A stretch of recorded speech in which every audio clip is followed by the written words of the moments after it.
Alright, so guys, for this video, ito nga pala yung Licar na sobrang tibay daw at pwede nyong ipokpok kahit kanino. Kita nyo naman yung box, napaka-smooth, o diba? Quality. At syempre, bubuksan na natin to. At ayan na, so bubuksan na nga natin tong box na to. So guys, ilalagay ko yung link sa baba kung gusto nyo bumili. Wow, o diba? Akala nyo parang G-Shock, diba? Licar yan, ito nga pala siya. Alright, yan mismo yung kanyang arelo. Okay, ang binili nga pala natin is black, red, maraming color aqua niyan guys, madaming kulay na available. Okay, so may ilaw siya, may digital, at syempre meron din naman yung hindi digital. Bahala na kayo doon. Okay, so from the box, syempre ito siya, at may foam siya rin sa loob. Tatanggalin natin yan. At syempre ito, meron ditong tag na nakalagay dyan sa may loob niya. Ayan, o diba? Legit na Licar yan.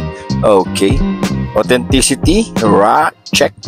Yan, okay, so bubuksan pa natin yan, tanggalin natin, tignan natin yung back panel niya.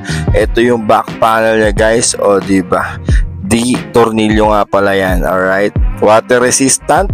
Okay, yan, tignan ninyo mabuti. Yan, alright. From the box guys, ito siya. At syempre yung kasama sa box, syempre may authenticity card. Ayan, nakalagay dyan yung kanyang warranty.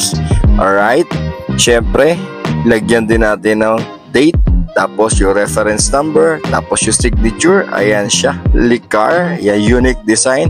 At syempre may manual siya. At the same time guys, ito yung kanyang guarantee card. Alright, ayan, buksan natin yung guarantee card niya. Ito siya guys, ayan, syempre meron siya in English, meron din siya in Chinese, at meron din diyang drawing. Okay, so ito yung makukuha ninyo guys na pag bumili kayo nitong relo na to.